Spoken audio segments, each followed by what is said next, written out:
రాబోయే 20-25 ఏళ్లలో 75% మన పట్టణాల యొక్క జనాభా పెరుగుతుంది అధ్యక్ష. కేవలం ఔటర్ రింగ్ రోడ్ ఇన్సైడే 1,34,00,000 మంది ప్రజలు నివసిస్తున్నారు అధ్యక్ష.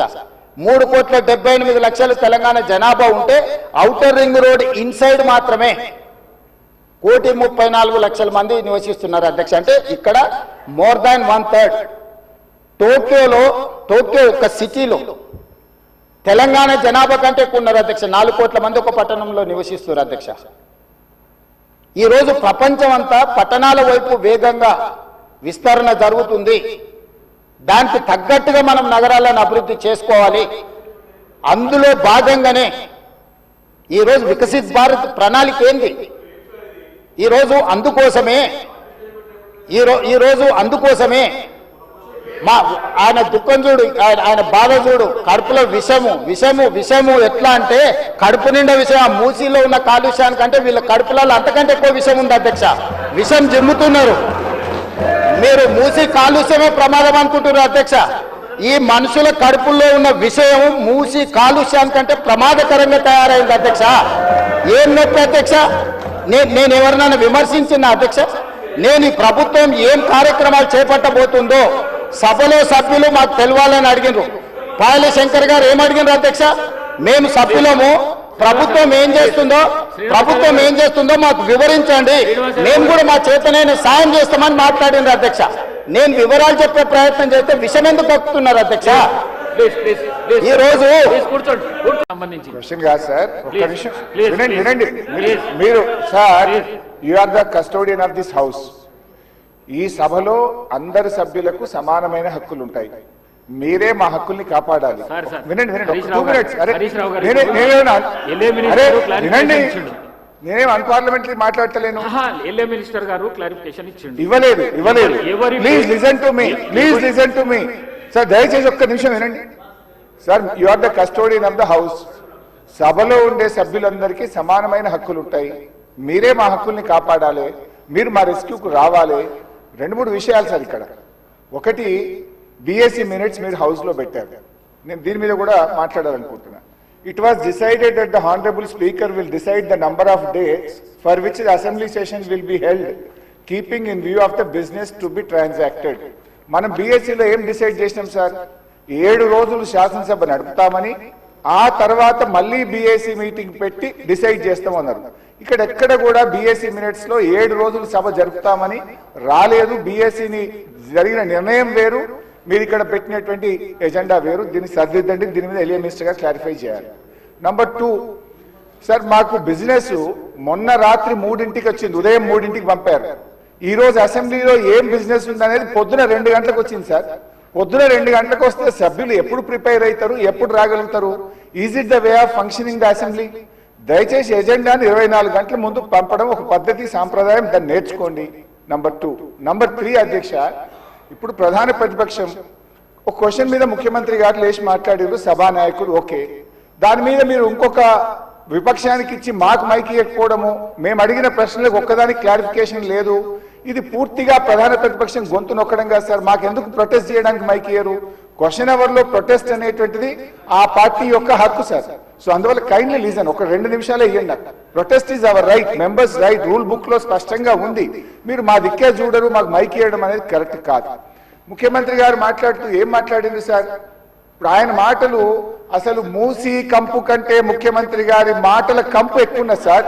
అది వినడం చాలా కష్టం.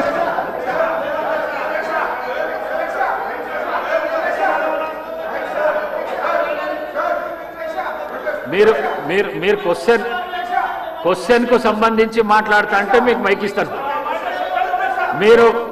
మీరు ముఖ్యమంత్రిని విమర్శిస్తా అంటే నేను మైక్ ఇవ్వను. ముఖ్యమంత్రిని విమర్శిస్తా అంటే మైక్ ఇవ్వను. ప్లీజ్ మీరు కూర్చోండి.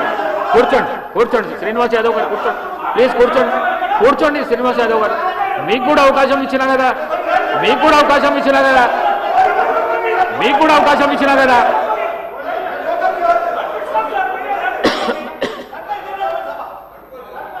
సార్, నేను గౌరవ లెజిస్లేచర్ అఫేర్ మినిస్టర్ గారు శ్రీధర్ బాబు గారు, ఏం సార్ ఇది సభ నడిపించే పద్ధతి ఏంది? రెండోది ప్రధాన ప్రతిపక్షం. ఇప్పుడు మీరు ఆ క్వశ్చన్ ఆన్సర్ ఇచ్చేటప్పుడు స్పీకర్ గారు గౌరవ సభ్యులకు అందరికీ మాట్లాడే అవకాశం ఇచ్చారు. మాట్లాడినప్పుడు హరీష్ రావు గారు ఏం మాట్లాడినారు మీరు చూసినారు, మీరు రాసుకున్నారు కూడా. మేము పునరుద్ధరణ కార్యక్రమానికి సహకరిస్తాం, కానీ పేదవాళ్ళకు జరిగేటువంటి నష్టం విషయంలో మీరు ఏ పద్ధతిలో చేస్తారు అనేటువంటి అంశం చెప్పారు వారు. దాంతోపాటు కాళేశ్వరం మల్లన్న సాగర్ నీళ్లు తీసుకొచ్చి 2.5 టీఎంసీ ఇస్తుండ్రు అనేటువంటిది దాని డీటెయిల్స్ కూడా చెప్పని చెప్పారు. ఎక్కడ కానీ ప్రభుత్వాన్ని కానీ లేకపోతే మీరు పెట్టినటువంటి ఈ యొక్క మూసీ రివర్ ప్రాజెక్టు విషయంలో కానీ అపోజ్ చేసినట్టు వారు మాట్లాడిన సందర్భం లేదు. కానీ ముఖ్యమంత్రి గారికి అంత ఆవేశం ఎందుకు? కడుపుల విషయం మాకున్నా ఆయనకున్నా ఏం మాట్లాడుతారు సార్ ఆయన? మేమేమన్నా స్పీకర్ గారు మేమేమన్నా బాధ్యత రహితంగా మాట్లాడినామా? మీరు పెద్ద అట్లా సార్ మేమేం అడిగినామంటే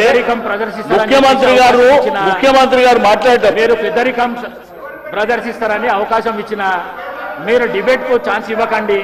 సరైన సూచనలు ఉంటే చెయ్యండి. అట్లాగా సార్ అధ్యక్ష గౌరవ సభ్యులకు సంబంధించి ముఖ్యమంత్రి గారు ప్రస్తావన చేస్తున్నప్పుడు ఎవరి పేర్లు తీయలేదు అధ్యక్ష.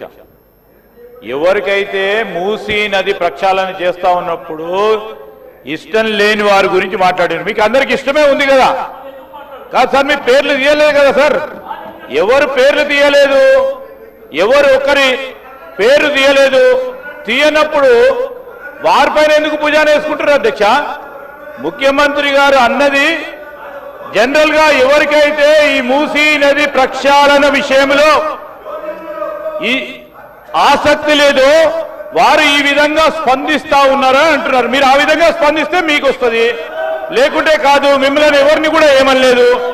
ఈరోజు ముఖ్యమంత్రి గారు స్పష్టంగా ఒక ముఖ్యమంత్రి సభానాయకుడు అధ్యక్ష, వారికి కూడా తెలుసు, చాలా మంది సీనియర్ శాసనసభ్యులు ఉన్నారు. ఒక సభానాయకుడు లేచి ఏ సబ్జెక్ట్ మీద మాట్లాడుతూ ఉన్న తరుణంలో గౌరవ స్పీకర్ గారు వారికి అవకాశం ఇవ్వాల్సి వస్తుంది.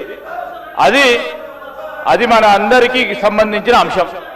మూసీ నదికి సంబంధించిన దాని విశేషత గురించి సంబంధించి ఈరోజు యావత్ రాష్ట్రానికి సంబంధించి 1/3 జనాభాకు సంబంధించిన అంశం వచ్చినప్పుడు మా వైఖరి ఇది అని చెప్పారు తప్ప ఎవరు సభ్యుల గురించి చెప్పలేదు. మీ గౌరవ సభ్యులు ఇద్దరు పేర్లు తీసినప్పుడు బాగా మూసీ నదికి సంబంధించిన ప్రక్షాళన విషయంలో సహకరిస్తున్నామని చెప్పిండ్రు.